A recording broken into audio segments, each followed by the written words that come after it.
ushimiteka uwo wabanje ibyaha byanjye byose umusaraba mureke mukune nzamushimiteka uwo wabanje ibyaha byanjye byose umusaraba ntekereza urukundo nakoze jyewe munyabyaha kandi nkurwa n'ubuziranenge umwami w'ababi umutima wanjye ntababara kuko ni ukuri simbikwiye kubona umwami azize ibyaha byanjye mukunde mureke mukunde nzamushimiteka uwo wabanje ibyaha byanjye byose ku musaraba mureke mukunde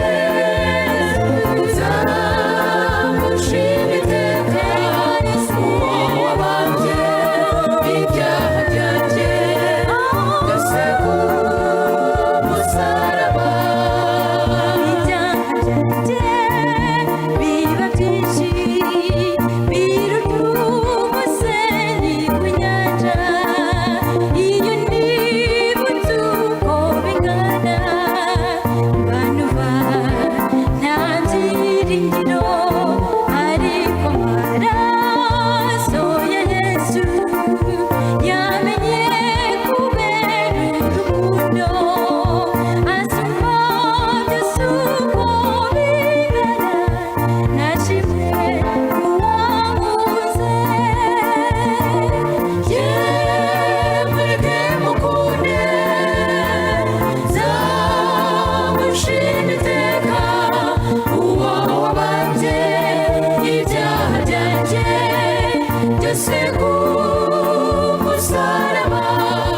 wowe uteze amatwi radiyo ubuntu butangaje ikaze n'ubundi mu kiganiro kubaho niwe abagabo n'abagore abana n'abakuze abahungu n'abakobwa uwo waba uri we wese ukaba ugize afashe akanya urimo wumva ikiganiro hano ku buntu butangaje tuguhaye ikaze mu kiganiro kubaho niwe aho dukomeje kwiga ibyigisho by'ubutumwa bwiza nibwira ko niba waragize amahirwe yo gukurikira mbere uzi ko dufite iminsi igera kuri 45 turi mu murongo wo kuganira ku byigisho by'ubutumwa bwiza aho habayeho icyumweru bagenda bashobora kungorana n'icyaha hakaba hagiye gukurikira ikindi cyumweru turimo tugaruka ku gisubizo Imana yahaye icyaha ayo cyo igisubizo twabanje guseguza Imana yagitanze iyo ariyo tuyibona nk'urukundo.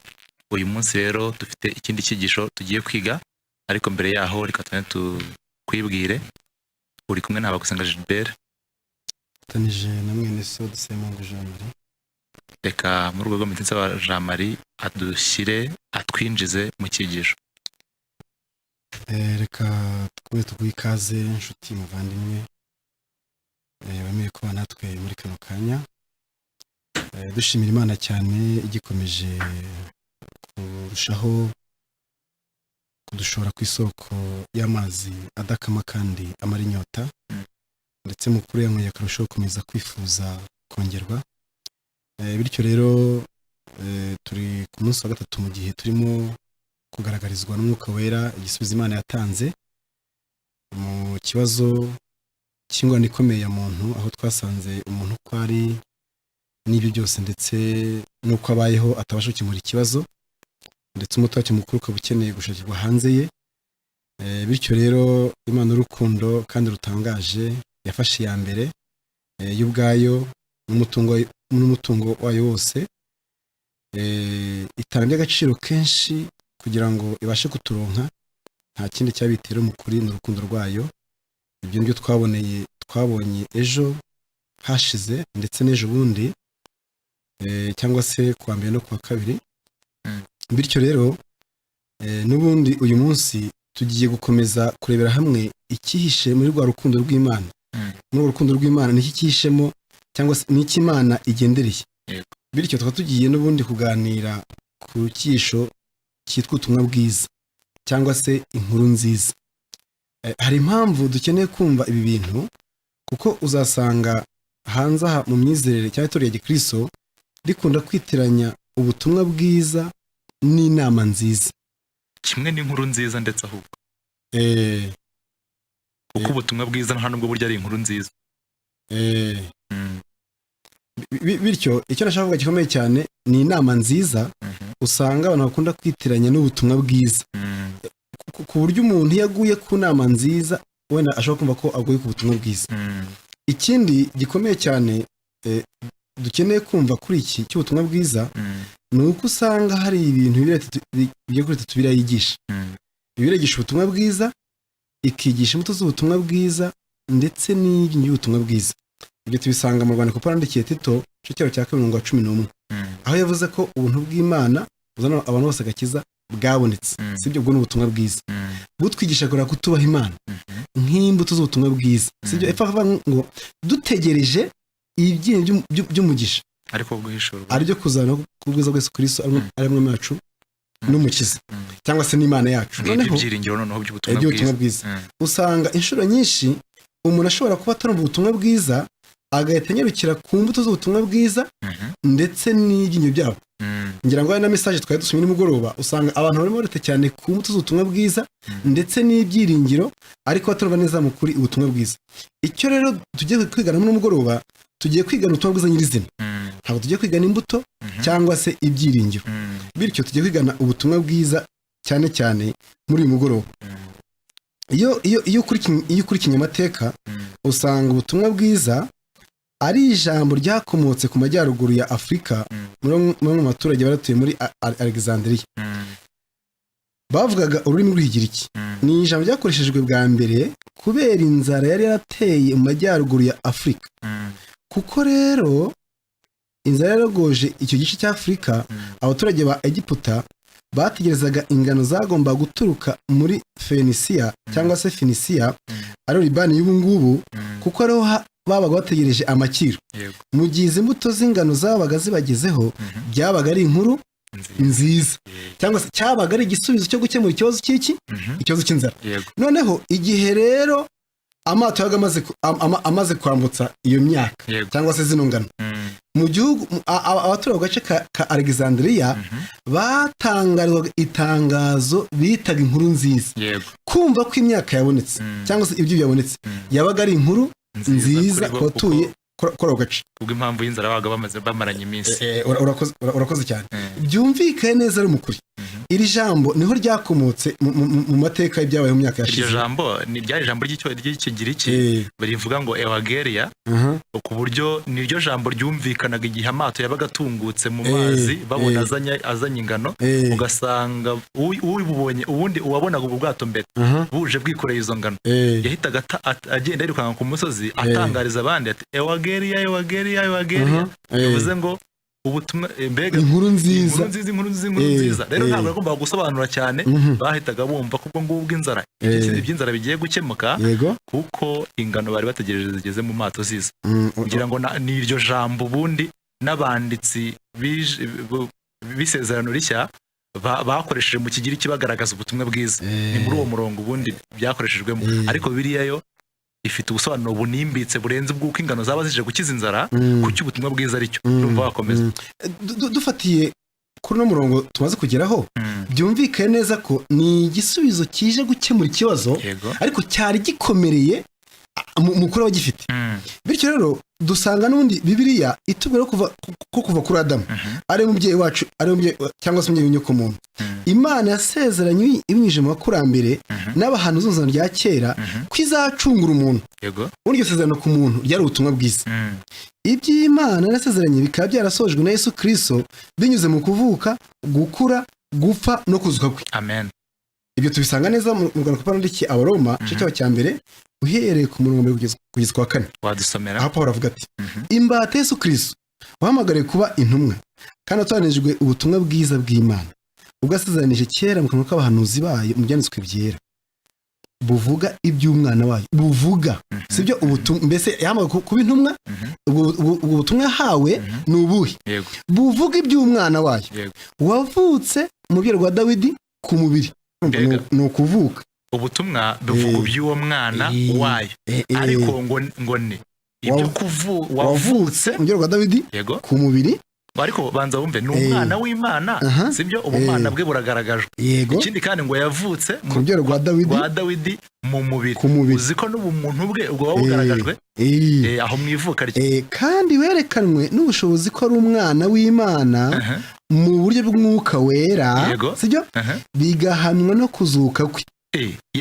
yaranazutse kandi rero burya ntago umuntu yazuka atapfuye ntibishoboka kandi nta nubwo yapfa atabayeho kandi ntiyabaho atavutse ubwo bivuze ngo hari ukuvuka hari ukubaho hari urupfu n'iki n'umuzuko ariko kandi uyu nguyu uvuka atubwiye ngo ni umwana w'Imana uzi ko mbere yuko avuka kwa Dawidi yari umwana w'Imana ariko baravuga ati ni Yesu Kristo umwami wacu mbese uwavutse akabaho agapfa akazuka ninde ni Yesu Kristo umwami wacu sibyo noneho mwizo nurishya ijambo ubutumwa bwiza ryakoreshejwe rivuga inkuru nziza itagira ikigombero ku bantu bose kandi iyi nkuru ikaba ishingiye ku mateka mashya y'inyoko muntu muri Yesu Kristo none Pawulo amaze kuvuga aya magambo mu baro mu cyaha cya 1:4 yigiye hepfo yana ku rw'Abaroma ngira ngo ahari turagana ku zo turarwiga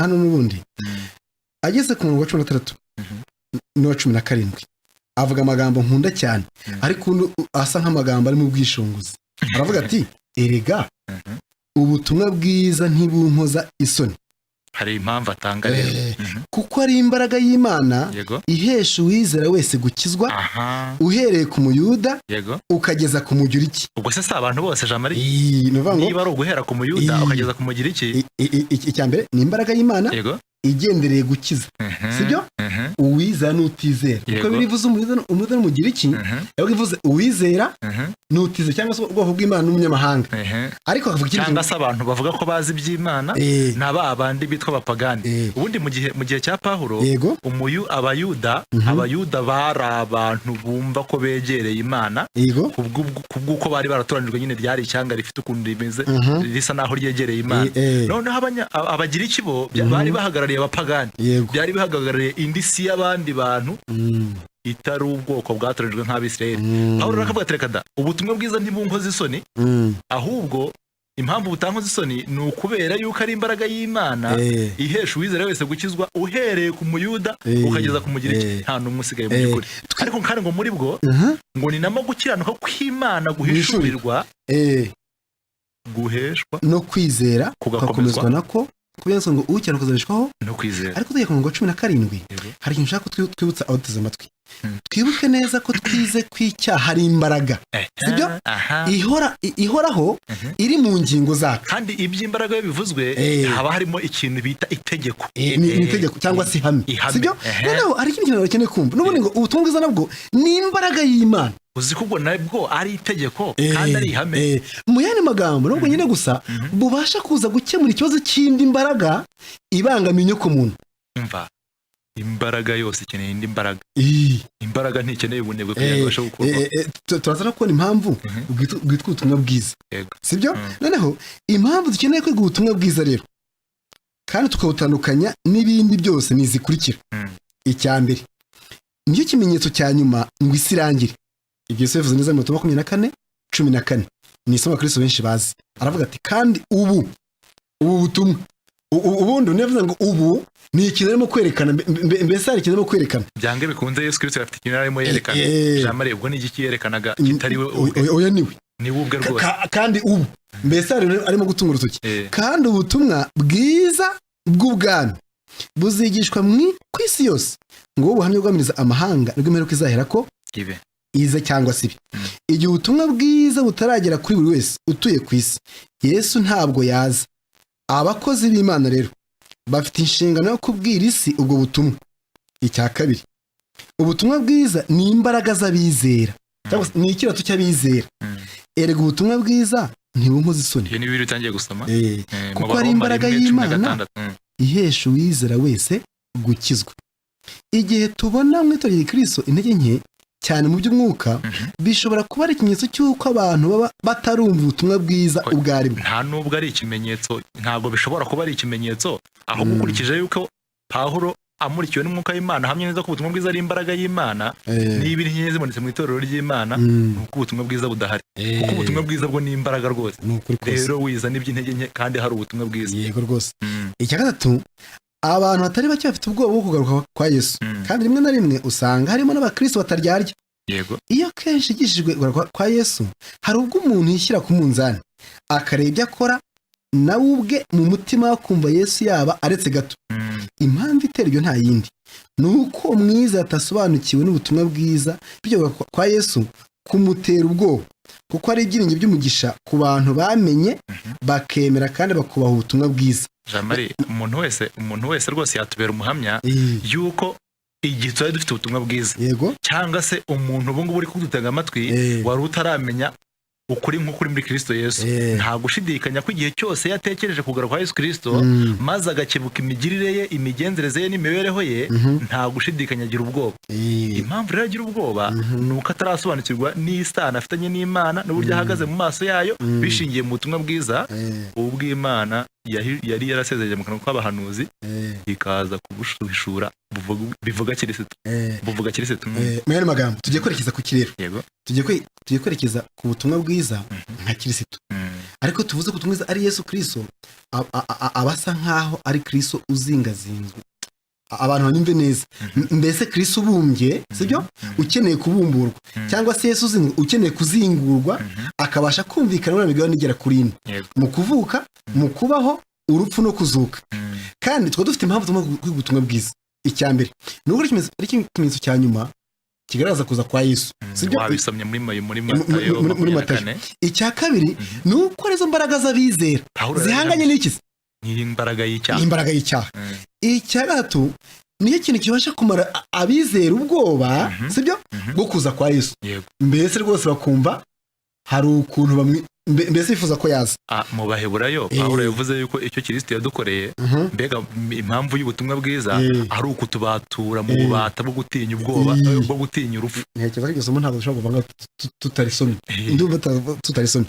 Mu gihe twiga iki cyigisho, hari ibintu dukeneye gusobanukirwa neza, bityo tutubyitiranye ibyo bintu akaribyo nigeze kuvuga kare. Ni ubutumwa bwiza, tuzi ubutumwa bwiza, ibyiringiro by'ubutumwa bwiza. Ubu tugiye kwiga ubutumwa bwiza. Rero wakomeza tura ku butumwa bwiza nyiriza. Urakoze cyane. Mbese nko kubizingura rwose. Urakoze cyane. Ubu ngubu nyine nk'uko bivuze, abantu bakunze kwitiranya ubutumwa bwiza n'imbuto z'ubutumwa bwiza, yego, noneho n'ibyiringiro by'ubutumwa bwiza. Iyo ni imigabane itatu itandukanye mu by'ukuri, nubwo ifite aho ihuriye. Kubw'ibyo twego tugiye kwivugira ubutumwa bwiza, ku buryo abantu bataza kugwa mu mutego wo guhita bihutira kumva imbuto z'ubutumwa bwiza. Reka tubaye twumva ubutumwa bwiza mu by'ukuri, cyangwa se bareke tubaye duhinge rwose, tubaye duhinge. Ubundi rero Jean-Marie, kugira ngo umenye ikintu ushaka, ugomba kuba uzi ibikiranga uko byagenda kose, bityo ntibaguhangike. Kuko uramutse utazi ikintu ushaka, warangiza ukajya kukireba, umuntu yaguha icyo abonye cyose, ukibwira ko ari cyo washakaga. Ndaza gutanga nk'urugero. Reka tuvuge ko uramutse ugiye nko mu Kagera Motor, ni ahantu bacururiza amamodoka, maze ukagenda ugiye gushaka imodoka wenda igezweho wumva abantu bavuga limousine, imodoka ya limousine. Noneho ariko mu buzima bwawe mu mibereho yawe ukaba utari wigera ubona imodoka ya limousine, haba ku mashusho cyangwa se amaso ku maso, maze ukagera muri iryo duka Akagera Motor, ukagenda uvuga uti ndashaka imodoka ya limousine. Jean-Marie, baramutse bakuzaniye tagisi, ntaho urayibona, nayo utayizi, uzi ko ushobora kwishyura ukagira ngo utahanye limousine cyane rwose. Hari ukuntu abamama bajya kugura ibitenge, hari ibitenge ubundi byose byanditseho amareyari, ariko bikaba bitandukanye. Umumama umwe yarancekeje, yarabicuruzaga, nari ngiye kugura igitenge cya mama, noneho mpageze ndamubwira nti ngiye ndashaka Real. Arangije arambwira ati Real ni nyinshi. Ngiro ntabwo nari nzi kubitandukanya, sinari nzi iyo ari yo. Yampaye Real idahwanye niyo nashakaga. Nyigejeje mu rugo mama niwe wabimbwiye. Ikibazo rero nshaka kugusobanura hangaha ni ukumvikanisha ko igihe hari ikintu ushaka ariko ukaba utazi ibintu bikiranga, baraguhangika byanze bikunze kandi ugataha unyuzwe wibeshye yuko utahanye ikintu washakaga. Ibyo bintu byumvikana mu by'ukuri. Abanyarwanda bavuga icyo gihe bagupfunyikiye ikibiribiri, bagupfunyikira amazi, hari n'ibyo bita cyangwa upfunyikira amazi.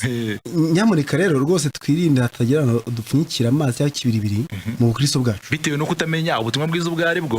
Umuntu burya bamubwira ibintu ibyo ari byo byose akavuga ngo ni ubutumwa bwiza. Umuntu ibyo avuze byose aravuga ati ni ubutumwa bwiza. None rero kikaba ari ikibazo mu by'ukuri. Ubutumwa bwiza rero nabwo bugomba twabonye neza ko ubutumwa bwiza bugomba kubwirwa isi mbere yuko Yesu agaruka, bukamara abantu ubwoba kandi bugatera guhinduka gukomeye mu mibereho y'itorero ryasigaye. Nabwo ubundi bugira n'ibiburanga, ubundi ubwo butumwa bwiza bugira ibiburanga. Iyo usomye mu Byahishuwe 14:6 turavuga ngo nuko mbona marayika wundi aguruka aringanije ijuru afite ubutumwa bwiza bw'iteka ryose ngo abubwire abari mu isi bo mu mahanga yose n'imiryango yose n'indimi zose n'amoko yose. Ariko umurongo ari ndimo gusobanura ku buryo dukeneye kumva ibyo ntamuvuze biburanga ku buryo birimo. Nuko mbona marayika wundi aguruka aringanije ijuru afite ubutumwa bwiza bw'iteka ryose.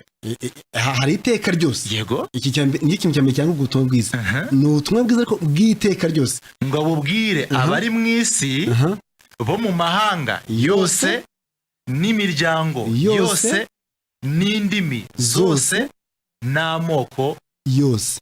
Muri aya magambo ubundi turabonamo ko ubwo butumwa bwiza burangwa n'ibintu bibiri bikurikira. Yego. Ni inkuru nziza ku bantu bose. Yego. Bavuza amoko yose n'indimi zose n'amoko yose n'imiryango yose n'amahanga yose. Yego. Ikindi kandi ni ubutumwa bwiza bw'iteka ryose. Ubundi buriya niba ubutumwa bwiza bw'iteka ryose, yego, byanze bikunze bugoma no ku butumwa bwiza bw'abantu bose. Urumva ko ntibukumirwa n'igihe. Oya, si nuko turi buvuge ngo byanze bikunze bugomba, ahubwo marayika yabihamije. Genda kurikiza icyo usoma muri Bibiliya mbese ko urimo kucyumva, sibyo? No, niba ikintu ari kiteka ryose ubundi ubwo byanze bikunze n'ubundi abantu hazajya ababayeho kera cyari kiriho ubutumwa bwiza bwari buri, sibyo? Abariho ubu kiriho ariko n'abazabaho nabo ubutumwa bwiza buzaba buriho kuri bo. Nta mbibi bugira cyangwa se ngo bukumirwe n'inkuta z'insengero cyangwa se n'amoko runaka. Yego. Oya, wenda kugira ngo byumvikane neza ndogira nsube muri no murongo. Nuko mbona marayika wundi aguruka aringanije ijuru afite ubutumwa bwiza bw'iteka ryose. Iki kirumvikana rwose, ni ubutumwa bwiza bw'iteka ryose. Ariko uretse kumva n'abantu bagomba kububwira abari bo ngo abubwira abari mu isi bo mu mahanga yose n'imiryango yose n'indimi zose n'amoko yose. Uwazana amacakubiri ayo ariyo yose bavuga ubutumwa bwiza bugenewe abantu runaka, numva yabaguye mu mutego ukomeye cyane. Hari akantu nibutse twize mu rukundo rw'Imana, twabonye ko Imana ikunda yakunze abari mu isi. Uzi ko n'ubutumwa bwiza bugomba kubwirwa n'undi bari mu isi. Ibintu biraryoshye cyane kugira ngo rero inkuru iba inkuru nziza ku bantu bose uyibwiye. N'ubundi hari ibintu igomba kuba yujuje. Ubundi hari ibintu bine by'ingenzi. Reka dusobanure tuzi amatwi niba babyumvira. Niba afite n'akaramu wenda umuntu urimo gutwumva abyandike n'ingenzi. Araza kumva ari byo. Ubundi kugira ngo uze uvuge inkuru uhita uvuga uti iyi nkuru mvuze ni nziza ku bantu bose. Hari ibintu bine iyo nkuru igomba kuba yujuje. Icya mbere, abo bantu bagomba kuba bafite ikibazo kibagoye, kuko n'ubundi ntabwo inkuru nziza yabaho nta kibazo gihari. Mbega iyo nkuru zigomba kuba ari igisubizo cy'ikibazo. Mbega abantu bakaba bafite ikibazo, igomba kubasanga mu kibazo. Ariko kandi icyo kibazo kugira ngo ize ari inkuru nziza kuri bose, nuko igomba gusanga badashoboye kukikemurira cyangwa kibagoye cyane. Nusa ubundi uramutse uje ugasanga icyo kibazo bakikemurira, iyo nkuru wawuzanye ntabwo yaba ari nziza kandi babyishoboreye. Rero ni ukuvuga ngo habaho inkuru nziza kuko hariho ikibazo. Nta kibazo kiriho ntabwo inkuru nziza ishobora gukenerwa. Yego. Turatanga nk'urugero, kandi ngo muri Bibiliya Eh, igihe Adamu na Eva bari batarakora icyaha burya nta nkuru nziza bari bakeneye, ashwi rwose. nta n'ubutumwa bwiza ubundi Reka bagombaga da. kuba bakeneye. Kubera iki? Nta kibazo bari bafite, Eh, nta kibazo na kimwe bari bafite, oya ntacyo. nta byiringiro bagiraga ndetse nta n'ibyo bari bakeneye na busa Reka da. ngo biringire kugira ibintu bageraho. Reka da, reka data, nta kibazo bari bafite mu by'ukuri. Ibyiringiro ubundi bikenerwa ndetse bikabaho kuko umuntu yagize ikibazo. Yego. Gisomye umubare wo mu 8:23 wenda uhita unadusomera uwo murongo Yego. ubigaragaza neza. Mm, Abaroma 8:23 kugeza 25. Yego. Nta na rimwe hashobora kubaho ibyiringiro, Yego, hatari nta na rimwe ikibazo. hashobora kubaho nyine umuntu kumva akeneye ibyiringiro adafite ingorane y'ikibazo mu runaka. Reka tuhasomye abari 8:23 kugeza 25. Ariko si ibyo bisa. Yego. Ahubwo natwe abafite umuganura w'umwuka, natwe tunihira mu mitima yacu dutegereza guhindurwa abana b'Imana, Yego. ari ubucungu kw'imibiri yacu. Kuko twakijijwe dufite ibyiringiro, Yego. ariko ibyo umuntu yiringira iyo byabonetse ntihabikire ibyiringiro. Yego. Ikintu nshaka kumvikanisha aho ngaho ni uko iyo umuntu afite ibyo yari akeneye nta byiringiro abasha kugira. Adamu na Eva rero bari bafite ibintu byose bari bakeneye, ni ubugingo, ni ugukiranuka, ni ukubana n'Imana yabaremye rwose, nta na rimwe bari gukenera ibyiringiro. Ikintu kirumvikana neza. Rero kugira ngo habeho inkuru nziza hagomba kuba hariho ikibazo rero cy'isi nk'uko twakibonye ubushize, cyangwa se cy'abatuye isi, ni ingorane rusange y'icyaha. Kandi icyaha icyo kitubyarira ni urupfu. Rero abantu twese muri rusange twisanga mu ngorane y'urupfu, ingorane nk'ikibazo gikomeye kitugoye tutabasha kwikemurira. Abaroma 6:23 niho babisobanura neza, avuga ngo kuko ibihembo by'ibyaha ari urupfu. Isubikurikira avuga ngo ariko impano y'Imana ni ubugingo buhora muri Kristo Yesu. Ariko ikintu abantu bagomba kumva neza ni uko ingorane dusangiye twese ari icyaha, kandi noneho icyaha kitubyarira urupfu mu by'ukuri. Icyo ni ikibazo, ni ingorane itugoye tutabasha kwikemurira, ku buryo inkuru izaza ari umuti w'icyo kibazo izaba ari inkuru nziza. Ariko ntago yaba inkuru nziza ku bantu bose igihe yujuje kuba ari igisubizo cy'ikibazo gusa gihari, ingorane gusa ihari abantu batabasha kwikemurira, ahubwo hari ikindi kintu cya kabiri ndetse n'icya gatatu ndetse n'icya kane iyo nkuru igomba kuba yujuje. Reka mvuge icya kabiri kugira ngo inkuru ibe inkuru nziza ku bantu bose ugiye kuyibwira. Abo bantu ntibihagije ngo babe bafite ikibazo kibagoye, ahubwo bagomba kuba bafite ikibazo kibagoye, ariko kandi bakagomba kuba banahuje icyo kibazo, bacyumva kimwe. Oya, kuba bahuje icyo kibazo, kucyumva kimwe kiraza nyuma. Bagomba kubanza kuba bagihuje kwanza, bakaba bahuje icyo kibazo. Yego. Igihe rero abantu badahuje ikibazo, uvuze inkuru nziza iza ari igisubizo cy'ikibazo runaka, bakaba badahuje nyine icyo kibazo, nibwira ko iyo nkuru yaba ari inkuru nziza ku bantu bari bafite ikibazo ushubije. Ariko abari bafite ikibazo udashubije, ntabwo iyo nkuru wazanye ari inkuru nziza mu by'ukuri.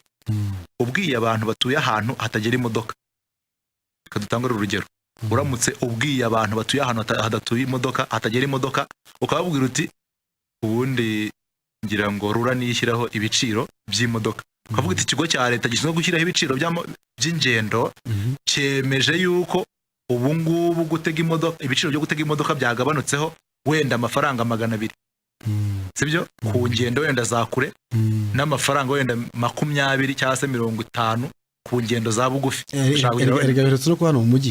Birutse kuhano mu mujyi ku marenye wongera amafaranga 50 ahandi 30. Abantu barijujuta cyane. Ibyo ni ukongeraho. Reka tuvuge inkuru noneho yaje ari ukugabanuraho. Nyine bongeyeho ariko bukiye baragabanura. Barakiye baragabanura. Icyo nashaka. Ngaho rero iyi nkuru igere ku bantu bituriye ahantu ntazi. Iyo kongereje abantu barijujusa. Noneho bukeye baragabanura. Sibyo? Igihe bagabanuraga mbese igiciro.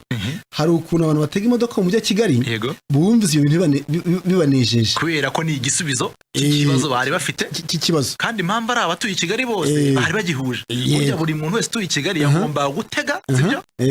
Akishyura ya mafaranga yemejwe, sibyo? Bivuze ngo buri muntu ku giti cye yari afite ikibazo kimugoye atabasha kwikemurira. Ni ikihe? Ni ukugabanura igiciro cya tagisi. Urakoze cyane. Ariko iki kibazo impamvu itangazo ryo kugabanura ibiciro riza ari inkuru nziza kuri aba bantu bose batuye i Kigali ni ukubera ko buri muntu yari afite ikibazo ariko noneho ikindi kintu cyiza bose bari bahuje ikibazo rero inkuru nziza kugira ngo ibe ari nziza ku bantu bose yibwiye bagomba kuba bafite ikibazo n'ibyo ariko bagomba no kuba bagihuje. Icyo dushaka kuvuga ngaha ni iki ngiki igihe muri Kigali baganuraga ibiciro ntabwo uko byamereye abatuye i Kigali ariko byamereye abantu batuye muri santere ya Busoro. Ubwo abatuye i Busoro wenda abantu b'Ibusoro nta tagisi ya senkani cyangwa se gitanu ihaba, sibyo? Ubundi ubwiye abatuye mu mujyi ko igiciro cy'imbuto z'ibirayi cyamanutse bashobora kumva ntacyo bivuze. I Kigali ntibahinga, i Kigali ntago bahinga ibirayi rwose kuko bundi mu mijyi myinshi ntago bahinga, niko bimeze. Iyo nkuru nubwo yabashimisha ntiyabashimisha kimwe n'abatuye mu Ruhengeri bahinga ibirayi. Buriya abantu bahinga ibirayi mu gihe wenda cyo kujya gutera, iyo ubabwiye ko imbuto z'ibirayi zahendutse baranezerwa cyane, kubera ko ikibazo bafite ni ukugura imbuto zo gutera mu mirima. Ariko ubundi uzi ko imbuto y'ibirayi igura kare kubera iki? Umva si impinga icyakora wenda uretse ko ntanahaha njyewe ndi umunyeshuri ntago mpaha sinzi n'ibiciro ku isoko. Agenda ivugira imbuto z'ibirayi. Oya, iby'imbuto z'ibirayi wahungoye. Ariko uzi igiciro cya tagisi iva hano kwa Rubangura ikagera i Remera. Oya, niba ugira ngo nkikubwire ni amafaranga 180. Nicyo twavugaga rero. Nicyo twavugaga. Wakomeza. Nicyo ngicyo twavugaga mu by'ukuri. Ubundi iyo nkuru ntabwo ishobora gushimisha abantu kimwe kandi badahuje ikibazo mu by'ukuri. Inkuru yo kuvuga yuko igiciro cy'imbuto z'ibirayi cyagabanutse ni inkuru nziza ku bantu bahinga ibirayi. Ariko ahubwo noneho uramutse uvuze ko igiciro cy'ibirayi byeze cyagabanutse ni inkuru nziza ku batuye i Kigali turya ibirayi. Ariko ni inkuru ibabaje ku muhinzi w'ibirayi. Yego, kumva ko ibirayi byo rwose byakatutse ni ikibazo. Bitewe mbega uri kumva yuko inkuru kugira ngo ibe nziza ku bantu bose uyibwiye ni uko igomba gusanga bafite ikibazo kibagoye batabasha kwikemurira, ariko ikindi cya kabiri nuko bagomba kuba bahuje bakabagihuriyeho. Rero twaba tumaze kubona ko ikibazo inyoko umuntu ifite ari ikibazo cy'icyaha, bityo inkuru yitwa ubutumwa bwiza izisubiza ikibazo cy'icyaha. Ariko ikindi kintu cya kabiri iyo nkuru yujuje, iyo nkuru nyine izisubiza ikibazo cy'icyaha yujuje ni uko isanga abantu bose bahuje ikibazo cy'icyaha. Turanagihuje. Iyo usomye mu Baroma 3:9-20 aravuga ngo nuko tuvuga iki? Nuko tuvuga iki? Mbese turabaruta? Oya da, habe na gato, kuko tumaze guhamya ko Abayuda n'Abagiriki bose batwarwa n'ibyaha, nk'uko byanditswe ngo ntawe ukiranuka n'umwe, ntawe umenya, ntawe ushaka Imana, bose barayobye, bose bahindutse ibigwari, ntawe ukora ibyiza n'umwe. Ntabwo urakumva se yuko ingorane y'icyaha twese tuyihuje? Imirongo ya 16-18 naho havuga amagambo ajyana aho ngaka avuga ngo kurimbuka n'umubabaro biri mu nzira zabo, inzira y'amahoro ntibarakayimenya, kubaha Imana ni kuri imbere yabo. Reka mpite nivugira icya gatatu. Abantu bamaze kumva yuko kugira inkuru ibe nziza ku muntu wese yibwiye ni uko igomba kuza ari igisubizo cy'ikibazo abantu bafite, ariko ni nuko igomba gusanga n'icyo kibazo bagihuje. Rero inkuru nziza yitwa ubutumwa bwiza, mbega inkuru nziza ku bantu bose ari bwo butumwa turibuze kureba, ni igisubizo cy'ikibazo cy'icyaha kandi ni igisubizo cy'ikibazo abantu bahuje. Icya gatatu, uretse ko abo bantu baba bafite ikibazo kandi banahuje icyo kibazo, kugira ngo iyo nkuru babwiye ibashimishe kimwe, bagomba no gutera intambwe ya gatatu. Mbega iyo nkuru igomba kuba yujuje ikintu cya gatatu ngiye kubabwira, ni ukuba icyo kibazo bacyumva kimwe. Mbega batacyumva kimwe, iyi nkuru wababwira nubwo yaba ari igisubizo cy'ikibazo bafite kandi ikibazo bahuje, ariko burya abafite uko babyumva nibo niyo nkuru yanezeza, abandi ntibanezerwe mu by'ukuri. Ariko urugero nibutse, reka tutange urugero kuri kino kugira ngo cyumvikane. Dufate urugero wenda ko ufite umuryango, ufite umugore n'umwana, ko ufite umwana wenda w'umwaka umwe, reka tuvuge w'amezi 6, nuko ntacyo. Noneho abajura gutera nijoro, bamara gutera bakagota inzu yose, bagatangira kwicukura, ugasanga udafite ubushobozi, sibyo, bwo kuba rwose wahagarara umurwayi nabo. Ikintu cyashoboka gusa ari uko waterefona polisi, sibyo. Ikibazo ufite muri uwo mwanya ni iki abajura baguteye. kandi burya umujura ntazanwa n'ikindi kiretse kwica no kunyaga kandi ntabwo ajya yica arobanuye burya n'uruhinja yarwica. Sibyo icyo kibazo byanze bikunze sintekereza ko wa mwana acyumva cyangwa se akizi. umva umwana w'amezi 3 ntago azi niba abajura bateye. Ntibyamubuza guhita rwose arira uramutse umwimye ibere uwo mwanya rwose agatangira gushakisha uburyo wamuha ibere agatangira kurira. Sibyo noneho rero warangiza ugaterefona kuri polisi. Polisi rwose ntinaho rwose irakora cyane. Irakora polisi mu mwanya muto cyane. Polisi ikabira hageze ikirukana babajura yarangiza ikanabafata wenda yego ikagutangariza ko abanzi barogose mbese rwose biruka. Jamari uziki yari inkuru nziza. Integeza ko yari inkuru nziza. Iyi ni inkuru nziza mu rugo rwari rwatewe kuko no mujare kubavura umuheto. Yari no kubicerega ashobora kuba yari gutwara imitungo yabo ariko akanabica. Ariko si kibazo ko twabonye ko ari umugabo n'umugore n'umwana. Iyo nkuru nziza iba inkuru nziza. Uretse mubwire uruno rugo rwose abantu barumva neza ko rufite ikibazo rwose urugo rwose hamwe rufite ikibazo. Ikindi kandi ikibazo ruragihuje ni ikibazo cy'umujura uzamwe no kwiba umutungo w'urugo kandi akaba yanabicamo. Ariko ikibazo gihari nuko abantu bo muri urwo rugo ntago bumva ikibazo kimwe. Uruhinja rw'amezi 3 ntago rwumva ikibazo gihari. Ariko none inkuru nziza yiraje ivuga yuko polisi bya cyagisambo yagifashe kandi ubu ngubu bakirukanye bakimenesheje. Si inkuru nziza se ku muryango ariko se mbwira abantu bagize umuryango wa mugani wawe bazumva kimwe bazaha agaciro kimwe iyi nkuru nziza.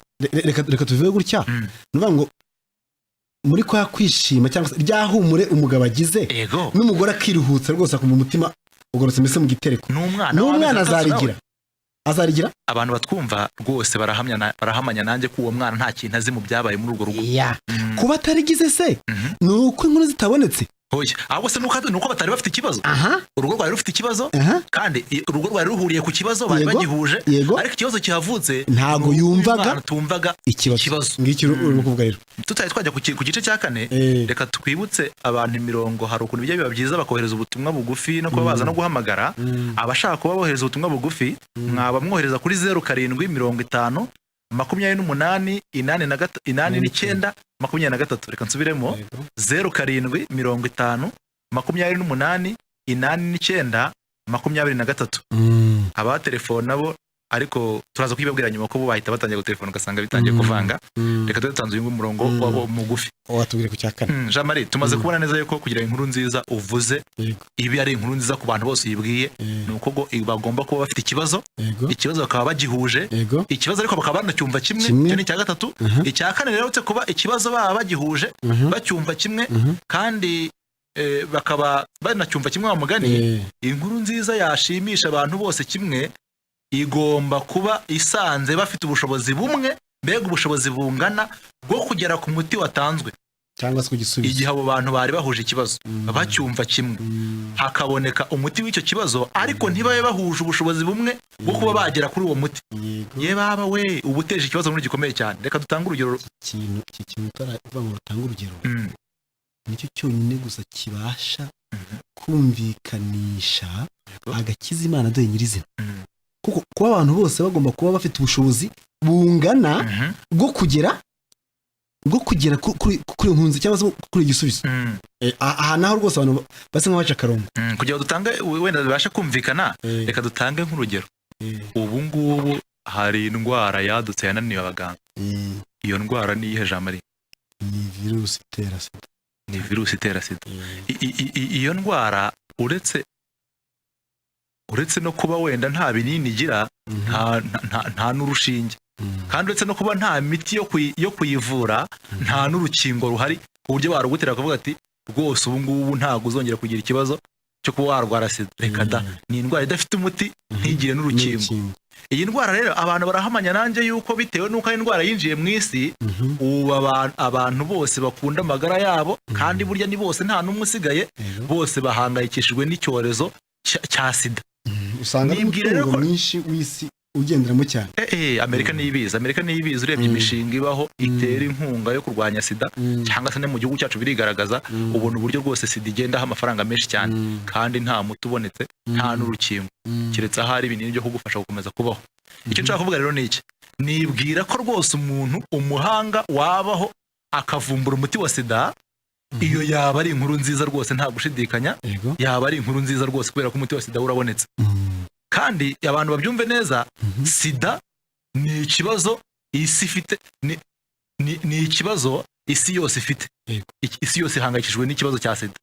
Ikindi abantu twese duhuje icyo kibazo nyine birumvikana, sibyo? Hari ikibazo cya sida turagihuje, sibyo? Ikindi kandi tunacyumva kimwe ko ari indwara rwose itabasha kuvurwa, itabasha gukira.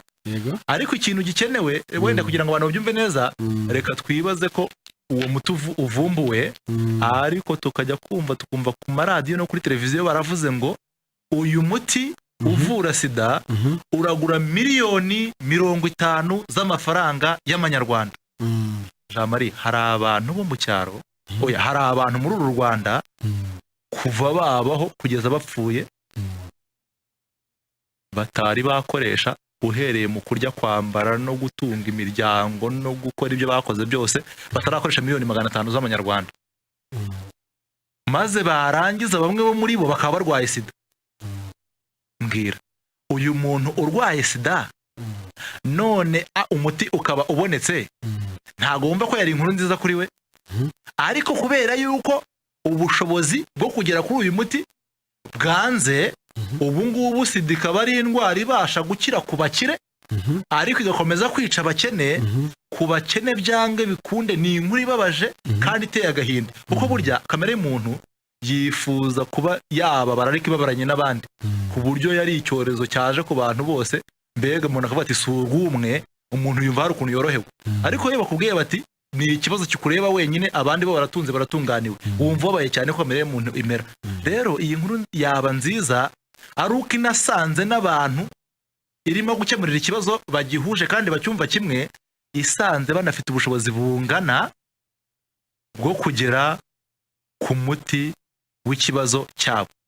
Abantu rero cyangwa se ku muntu muri rusange dufite ikibazo cy'icyaha, tugifite twese, tugihuriyeho. Ikindi, Mwuka w'Imana ikintu akora ni ukukitwumvisha ku rugero rungana.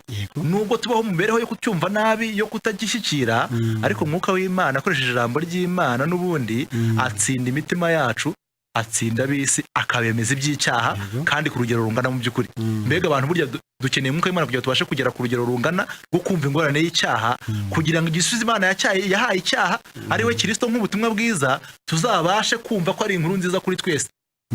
Iyo ntambwe rero kumva icyaha mu rugero rumwe tugomba kuyitera.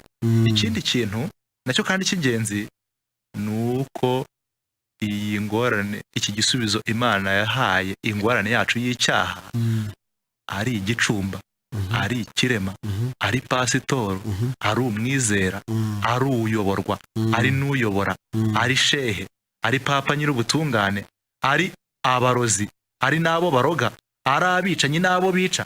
Aba bantu bose bafite ubushobozi bungana bwo kugera kuri iki gisubizo Imana yatanze, kandi Imana ibereye icyubahiro. Mu bushakashatsi maze kugaragaza bw'ibiranga inkuru nziza, sibyo? Twagombye kwibaza none se haba hari inkuru ibaho, ni iyihe nkuru muri Bibiliya yaba yujuje ibyo byose? Umva, iyo nkuru ni ubutumwa bwiza, kandi iyo nkuru ni ubutumwa bwiza Pawulo yabereye imbata yo kubwiriza, watwibwiriye mu gice cya mbere cy'Abaroma, umurongo wa 1 ageza wa 5, atubwira ngo ni ubutumwa ngo Imana yasezeranije mu kanwa k'abahanuzi. Urumva, ngo ariko irangije ibusohoreza mu mwana wayo. Urumva, mu mwana wayo ubumana bwa Kristo buhita bugaragazwa, ngo wavutse mu rubyaro rwa Dawidi ku mubiri. Mbega n'ubumuntu bwe buragaragazwa igihe yavukaga kwa Dawidi. Ariko kandi ngo yahamijwe n'Umwuka w'Imana ko ari umwana w'Imana kubwo kuzuka. Twabanze kubona ko ntawe uzuka atapfuye kandi ntawe upfa atabayeho. Bivuze ngo ubutumwa bwiza, reka nkuvune, yego, utavunitse. Mvuna ntavunitse. Ni Yesu Kristo. Umva, ubutumwa bwiza ni Yesu Kristo. Ubundi iyo nkuru ni ya Yesu Kristo, cyangwa se ni Yesu Kristo. wese kandi oya Yesu Kristo wese Yesu Kristo wese ukuntu abantu bagira ngo ni Yesu Kristo w'igice yego rwose ni Yesu Kristo wese tumaze rero kubona ko ari Yesu Kristo yego kandi ari ubutumwa bwiza buryo niyo ngo ubutumwa bwiza niyo wivugaga muri Matayo 24 mu 14 bivuze neza ko ubutumwa bwiza rero bushingiye ku bintu by'ingenzi byerekeye Kristo icya mbere ni ivuka rye yego reka mpabikire ejo ni ugukura kwe yego naho reka mpabikire ejo yego ni ugupfa kwe yego nabwo nejo erega no kuzuka kwe nabyo turabikira ejo nibyo tubikira ejo sibyo bityo rero ubutumwa bwiza si ikindi nk'uko Bibiliya ibigaragaza ni Yesu Kristo ikindi twabonye rero yego ubutumwa bwiza bukubiye muri ibyo bintu bine byaranze Yesu ni uko ari ubw'iteka ryose nk'uko biri bivuga amateka nyakomuntu muri Kristo ntabwo ari hari ukuntu abantu bashobora kuba babyogeje ko twavuze ibintu byinshi ibintu twabonye mu byahishuwe 14:6 twabonye ko ngo mbona marayika wundi aguruka arenganije ijuru ngo afite ubutumwa bwiza bw'iteka ryose icyo cyari icya mbere ariko ngo abubwire abari mu isi amahanga yose amoko yose n'indimi zose twamanje mu kubimira rero ubutumwa bwiza ni inkuru n'ubwiteka ryose ariko ikindi kandi ni n'inkuru nziza ku bantu bose kandi akaba ari Yesu ibyo nkuru nziza ku bantu bose rero turabirangije ni Yesu Kristo kandi akaba ari Yesu mu kuvuka mu gukura mu gupfa mu kuzuka havuga ni nahejo wibagiwemo n'imibereho kandi byose nahejo ni gukura gukura rero tumaze kuvuga haruguru amateka nyakomuntu muri Kristo ntabwo ari ikintu cyatunguye Imana ngo igitekereze icyaha kibonetse mu isi oya ni ikintu Imana yateguye itarari mu muntu umuntu acumuye irakimusezeranira Kristo nawe igihe gikwiriye gisohoye agishyira mu bikorwa urumva ko Imana iteguye itarari mu muntu Imana imicumuye Imana iragisezerana Kristo aragisohoza sibyo ni gikwiriye gisohoye bityo umva uko birivuga rero mu Efeso 5:5 nk'uko yatoranirije muri we yadutoranirije ni igihe cyashize cya kera isi ubundi bati icyo gihe ni iki isi itararemwa ni igihe cyari ko isi itararemwa kugira ngo tube abera tutariho umugayo imbere yayo kuko yagambiriye urukundo rwayo ko duhinduka abana bayo tujejwe na Yesu Kristo kubwineza ibishake bwayo Yesu Kristo ni umwana w'intama w'Imana atambwe ku ku isi Yesu nagaruka ntabwo tuzongera kwiga ibyo guruka kwe nyuma tuzahora twiga iby'urukundo rw'Imana rwacunguye umunyabyaha ibihe bidashira kandi urukundo rw'Imana mukuri rwigaragarije neza nyirizina mu butumwa bwiza urakoze Jean Marie ese wadufasha minota nk'ibiri rwose muca make ukatubwira akamaro k'ubutumwa bwiza rero akamaro k'ubutumwa bwiza uri ku buhanga bw'ibyuma ariwe Kasiyane nawe aradushekeje cyane ndumva muri background yashyizemo akaririmbo na ambassador tukavuga ngo niwe Yesu ubutumwa bwiza ntihagire umuntu ugera kwibaza ati ko ubutumwa bwiza ni iki ko ubutumwa bwiza ni Yesu Kristo reka turebe gatoya ku kamaro k'ubutumwa bwiza ubundi ubutumwa bwiza butubwira uko twakishijwe ingorane y'icyaha mu buryo bwose ni ukuvuga kubarwaho icyaha n'igihano cyacyo binyuze mbega mu gutsindishizwa twaherewe muri Kristo Yesu twakuweho kubarwaho icyaha n'igihano cyacyo Abaroma 5:20 baravuga ngo nuko rero ubwo twatsindishijwe dufite amahoro ku Mana kubw'umwami wacu Yesu Kristo ingingo ya 2 ububasha imbaraga no kuvuga imbaraga ikintu twakijwe nyine mbega twakirijwe kubarwaho icyaha n'igihano cyacyo binyuze mu gutsindishirizwa dufite muri Kristo Yesu ikindi kandi twakijwe ububasha n'imbaraga n'ububata bw'icyaha binyuze mu kwezwa kwa buri munsi mu rwaka rw'Abatesalonike 4:2-7 haravuga ngo muza amategeko twahawe n'umwami Yesu kubategeka ayariyo icyo Imana ishaka ni iki ni ukwezwa kwanyu no kwirinda gusambana ngo umuntu wese muri mwe amenye gutegeka umubiri we wezwe ufite icyubahiro mudatwarwa n'irari ryo kurigira nk'abapagani batazi Imana kandi ngo umuntu wese areke kurengera cyangwa se kurenganya mwene se kuri byose kuko umwami wacu ahora inzigo y'ibyo byose nk'uko twabanje kubibabwira no kubibahamiriza Imana ntiyabahamagariye kwanduzwa ahubwo yabahamagariye kwezwa icya gatatu dufite mu butumwa bwiza ni uko twanakijwe na kamere y'icyaha no kwibonaho icyaha binyuze mu guhabwa ubwiza bizaba Yesu agarutse. Iyi ni biri muri ya migabane hari ubu ngubu akamaro k'ubutumwa bwiza gakubiye muri ya migabane ibiri. Hari ubutumwa bwiza sibyo ari we Kirisitu, ibyo twaboneye muri Kristo byarangiye, yego, ariko hari nicyo twavuze cyitwa imbuto z'ubutumwa bwiza, niyo nicyo kintu cya kabiri nanone nkomojeho, nacyo tugifite mu butumwa bwiza. Ikindi noneho ni bya byiringiro by'ubutumwa bwiza, urumva aho dutegereje kuzabona ino mibiri yacu ikuweho, hakimikwa indi mibiri mishya dufite muri Kristo Yesu, ari we muntu wo muri Kristo. Mu Filipi 3:20 bivuga neza bati ngo nyamara twebwe iwacu ni mu ijuru, niho dutegereje umukiza ko azava, ari we mwami Yesu Kristo uzahindura uyu mubiri wo gucishwa bugufi kwacu akawushushanya n'umubiri w'ubwiza bwe, kuko afite imbaraga zo kumubashisha kwigarurira byose. Ibi wanabyumva neza uramutse usomye igice cya 15 cya 5 cy'urwakare rw'Abikorinto umurongo wa mbere, ahatubwira ko tunihira muri aka kazu k'ingando twifuza kwambikwa inzu yacu irushaho kuba nziza. Rero umumaro w'ubutumwa bwiza bwose n'ubundi urasobanutse, ushingiye mu by'Imana dukoreye muri Kristo Yesu, tuzareba ejo bikarushaho gusobanuka birenze uko umuntu yabyumva none. Niyo mpamvu icyigisho cy'ejo nta muntu ugomba kugihusha, kuko ari iby'ijisho ritigeze kubona, iby'ugutwi kutigeze kumva, nyamara Imana itwumvisha ku bwa mwuka w'Imana kuko yamaze kubikora mu by'ukuri ni muri Kristo umwuzuro w'agakiza kacu. Aya magambo mu musozo akamaro k'ubutumwa bwiza ni uko budushobora ko Imana yadukijije mu gihe cyahise, ikiriho n'ikizaza. Bivuze ko dukije uko turi wese, ayo magambo yasubiye haba imbere ndetse n'inyuma. Uvuze uti bivuze neza ko Imana yadukije mu gihe cyashe twarakijwe, yego, mu gihe cyashize, ariko no mu kiriho ubu ngubu nabwo mbese Imana turakijijwe. Urakoze cyane. No mu gihe kizaza kandi uzasanga twarakijijwe. Uzi impamvu se? Ni ukubera ko ya Mana twize ariyo Mana y'urukundo idahinduka, kandi ko iyi yari idukijije nta kuntu yakongera kugira ibindi bintu ihindura.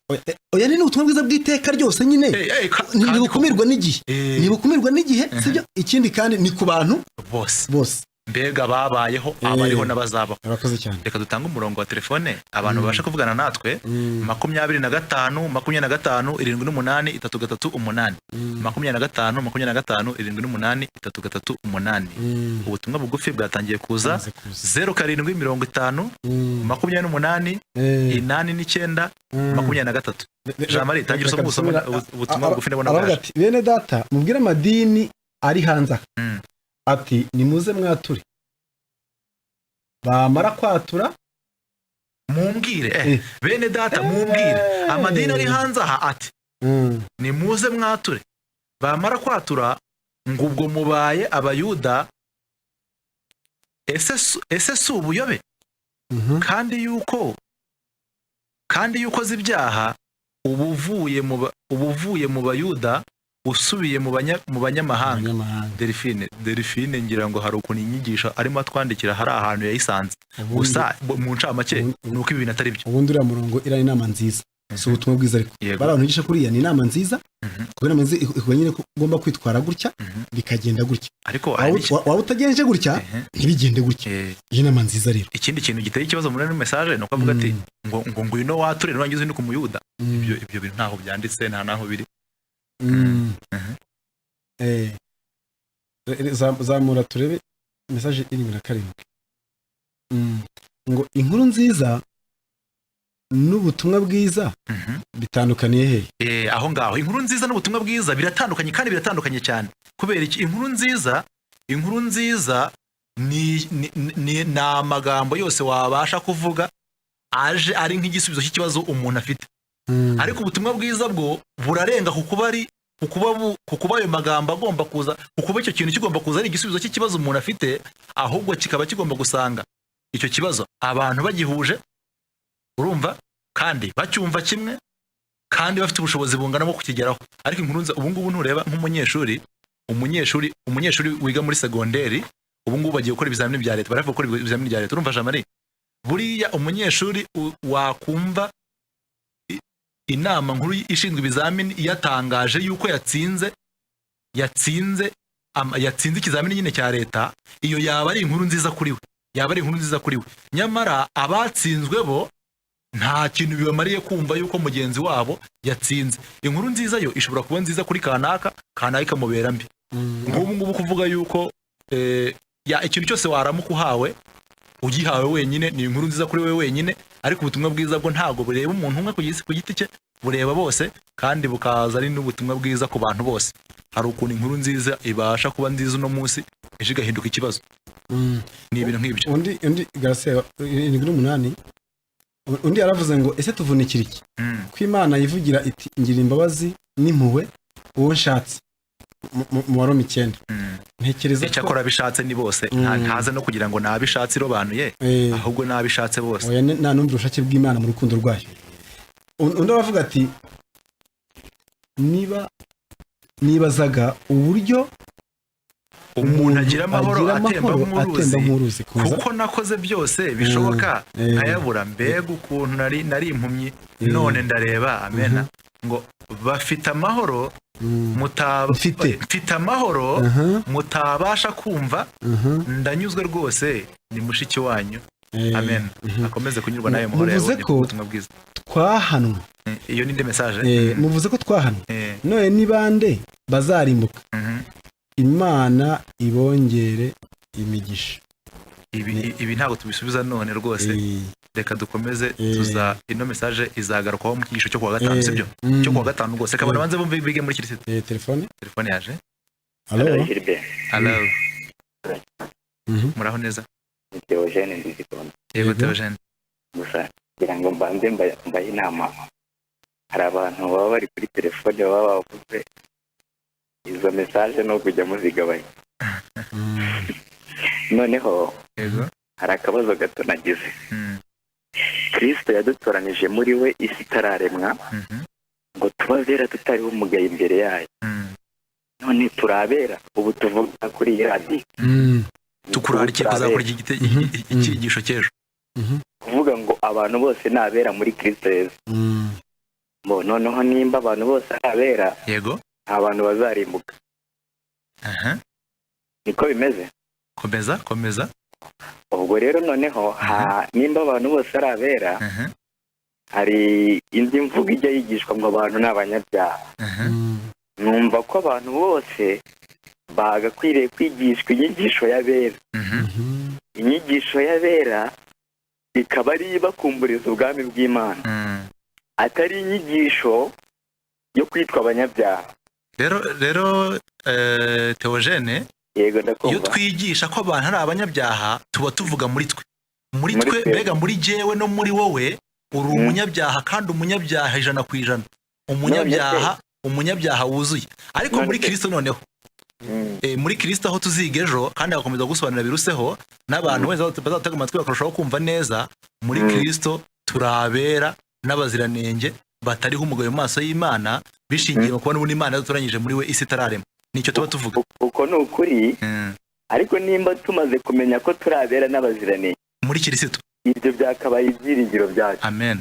Noneho tukanabiha nta mpamvu yo guhora twumva ko turi abanyabyaha. Icyakora muri wowe no muri je turi abanyabyaha, kandi ejo twari abanyabyaha, n'uyu munsi turi abanyabyaha, n'ejo tuzaba turi abanyabyaha.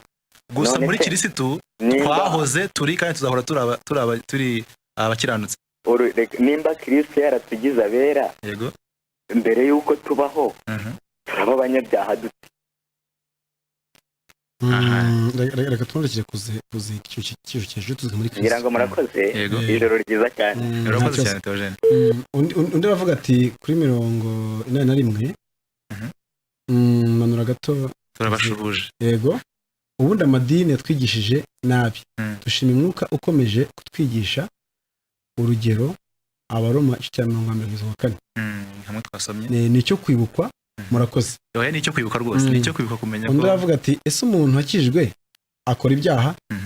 Oya. Ishwe. Ni Edini wavuze cyo. Undi aravuga ati mwiriwe ko Yesu yavuze ko ijambo avuze ari umwuka kandi ari ubugingo, kandi muvuze ko ubutumwa bwiza ari imbaraga. None se umwuka wera nawe ni imbaraga? Ishwe. Yego. Iki nacyo tuzakiga mu gihe kiri imbere. Undi aravuga ati muri abagabo b'abahanga muzi ukuntu mutugezaho ijambo ry'Imana rigasanga umuntu wese ahise akizwa. Imana izajya ibafasha ibongera ubushobozi mufite nk'uko mwatangiye ngo kuko muratangaje mukomerezaho iyakaremye Moyize Kimironko Nyagatovu cyakora iyakaremye hari igihe ari bwibeshye yuko ari ubuhanga bwacu ariko azirikane yuko niba aramutse asobanukiwe n'ukuri kuko Imana ari urukundo agasangira n'uko Imana yamukunze kandi yamucunguye muri Kristo, ibyo ntago abyemejwe nuko tuzi kubivuga neza, abyemejwe n'umwuka w'Imana nta gushidikanya. iya 45 avuga ngo Deli ngira ngo niwe wayanditse, ese umuntu wakiriye Yesu amuvamo gusubira inyuma byo ni iki? Ibyo bihwanye neza n'uvuga ngo ese umuntu wakijwe akora ibyaha kimwe n'aba wundi uvuga ngo ese abazarimbuka ni bande. Ibi byose byazasobanuka neza ku cyiciro cyo 5. Gusa ntibikureho abantu rwose bakomeze kwitegurira kumva icyigisho cy'ejo. Nababwiye yuko ari ibintu ejo tuziga iby'amaso atigeze kubona, ejo tuziga iby'amatwi atigeze kumva, kandi ibyo ngibyo Imana ikaba yarabiduhishuriye ibiduherewe muri Kristo Yesu. Aho naho tuziga agakiza kacu muri Kristo Yesu. Allo? Yego. None ngende ndabaza. Yego. Watubwira ko izina naho uri? Ari ndi mu Ruhango. Yego. Murambwira ko twabonye agakiza muri Kristo Yesu. Kandi yuko umuntu wese yakijijwe kubw'ubuntu. None abantu barimbutse bo kwa Adamu cyangwa bo kwa Loti. Igihe Yesu yari ataraza gupfira abanyabyaha, ndagira ngo musubize. Barimbutse se mama, barimbutse niko birivuga? None se nta bantu barimbuwe n'umwuzure? Twamwumvise reka aho ngaho ntacyo. Abantu barimbuwe n'umwuzure, barimbutse Yesu atari yaza. None ushaka kuvuga ko haba hariho kurimbuka kubiri se mama? None se hari abantu tujya kumva muri Bibiliya tujya ko barimbuwe n'umwuzure. Ariko twese tuzi ko hazabaho umuzuko, sibyo? Hazabaho umuzuko ubwo abantu bose bazazuka, sibyo? Ni bazuka se bazazuka bari muri Kristo Yesu, ntabwo bazongera gupfa. Nta n'uko ko abantu bazazuka. Ariko twakubaza ubundi wowe ukurikije ibyo tumaze kuvuga, n'ibyo uvuga wowe byumva gute? Ibyo mvuga mukunda ibyigisho byanyu nkunda kubikurikira. Yego. Ariko nkumva yuko hari jewe nta n'umuntu uzarimbuka kuko twabonye agakiza muri Kristo Yesu. Ese ntibyari byiza? Byumvise nabi. Ntibyari byiza hatagize umuntu urimbuka? None se ikibazo noneho tumva ko nta munyabyaha uzarimbuka, hari twese twakijijwe kubw'ubuntu. Ntacyo tugomba no gukora. Ntacyo rwose. Ubu ni ukuvuga ngo umuntu yikore ibyo ashaka, umuntu wese azakira. Kandi hari ibyo ukoze, oya ahubwo kandi hari ibyo ukoze. Uruvuze ngo ntacyo tugomba gukora. Nese ujye kandi ugore gukora. Noneho nkatekereza nkavuga ntese abo bantu barimbutse bo, n'abantu barimbutse bo ntabwo Yesu yaraza mu isi. Tukwiye kucyisubizaho nkabisobanukirwa kuko ndi ko hari abantu barimbutse, abantu bo kwa Loti bararimbutse kandi n'abantu bo kwa Nowa bararimbutse. Reka tukurarikire kuzumva icyigisho cyo kuwa 5, ariko uzanakurikira intambwe ku ntambwe kumva uburyo Imana yakoresheje kugira ngo ikemure ikibazo ingorane yacu y'icyaha, kandi ubu ni muri Kristo Yesu. Tukurarikiye kuzumva icyigisho cy'ejo n'ikizakurikiraho. Murakoze. Murakoze. Ntekereza ko ahari twatugeze ku musozo. Hari uwavuze ati jewe iyo muvuga ubutumwa bwiza numva nta uzarimbuka keretse ari nk'usohorotse muri Kristo. Mbese umuntu ashobora gusohorokamo ati murakoze Marceline. Ibi byose ni ariko uzi ko abantu rwose batangiye kumva urukundo rw'Imana kugeza aho bari kumva ko urukundo rw'Imana nta numwe rutageraho. Ibi bintu ni byiza cyane. Ubundi inkuru nziza turimo kwiga ishobora kutemerwa bidakomotse ko ari mbi cyangwa itumvikana. Yego. Aho kubwiza bwayo. Mbese kurya umuntu yumva adashobora kuyijera ngo ayumve akayangira ati mbega amahoro atari ay'amahoro, ariko umushidikanya ku mahoro akavuga ati aya mahoro izi mpuhwe kw'Imana igira impuhwe nyinshi. Oya kw'Imana ndebe igira impuhwe nyinshi. Ni ukuri kose rero. Ariko n'ikindi kibazo cy'uko abantu aho kugira ngo ubutumwa bwiza atabasimbukira ku mbuto n'ibyiringiro. Ikintu twari twasabye abantu ko batagomba mu by'ukuri bahise birukankira mu mbuto z'ubutumwa bwiza no ku musaruro no ku byiringiro by'ubutumwa bwiza, kandi twarimo twigira ubutumwa bwiza. Mu butumwa bwiza rero yego turabona ko Imana yakunze ari mu isi cyane kurukundo rwayo, igataha Kristo kugira ngo abahindukira ubutumwa Incungwe, bwiza sibyo ubutumwa bwiza. icyamuzanye ni ukugira ngo abamara ubwoba bwo kurimbuka Yego. sibyo Oya, soma ryasoma. Eh, Risome ni Abaheburayo igice cya kabiri umurongo wa 14 turimo dusoza. Reka mbetse mu butumwa bugufi igihe mushaka iryo somo. 80 message ya 87 yagira iti mumbwirire uwo muntu ko ubugingo bwa Kristo ari imibereho yacu ku isi. yego Ubundi Kristo yaduhindukiye byose, nta kintu yaduhaye mu mubiri. Ni Serge ngira ngo avuze ikintu kiza cyane kandi kiboneka mu ijambo ry'Imana. umfatira ibiri ijambo ry'Imana genda soma w'ikinyarwanda Yego. nako Bibiliya yera Bibiliya na verisi biratandukanye ariko avuga bimwe.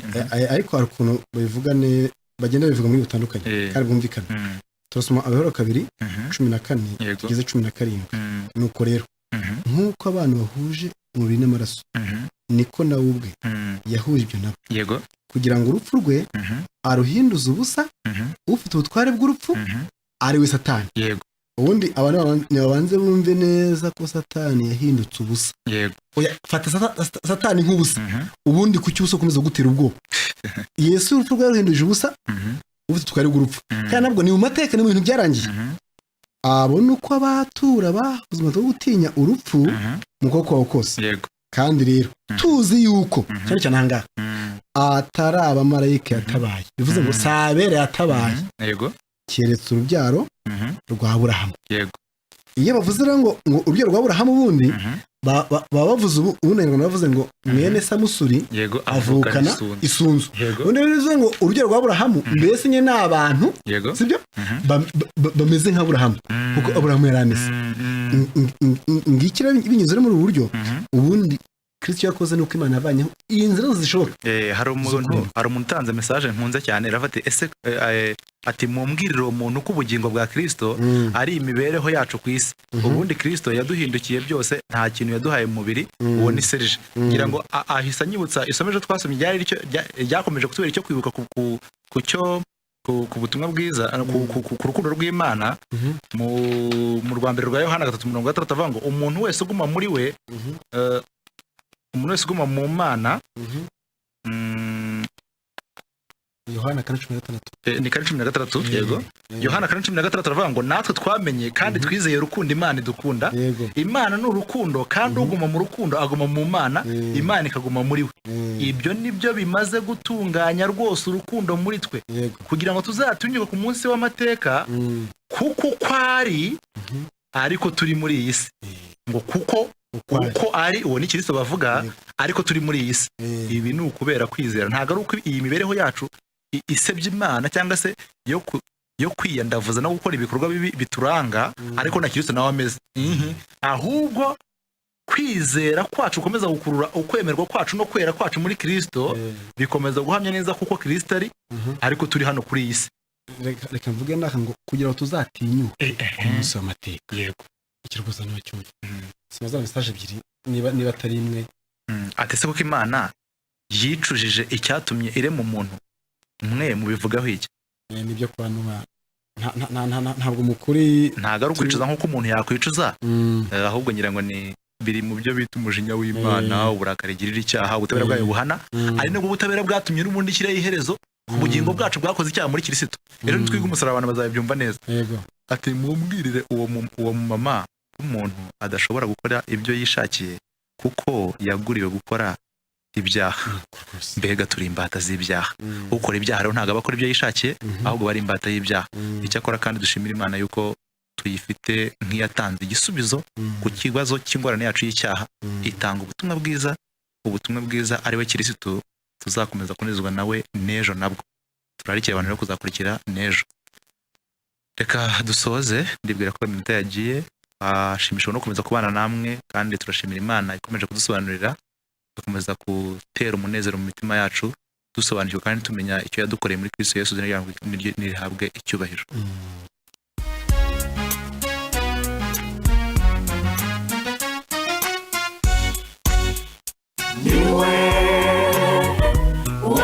Yesu na undi wangiza uyu mubiri amaraso ya Yesu niyo yonyine abasha kungeza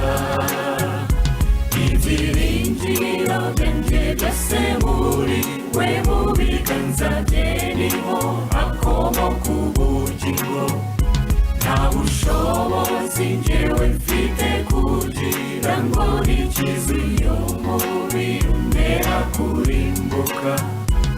Nuburiye amaso yanjye ku musaraba wawe mwami,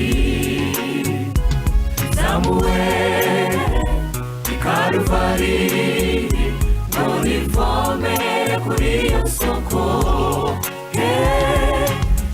Ngero utayobya gakiza kacu, mufasha mwiza ngwino unyobore, nifuza kugera ku musaraba ngo mparamike imiru indembeje.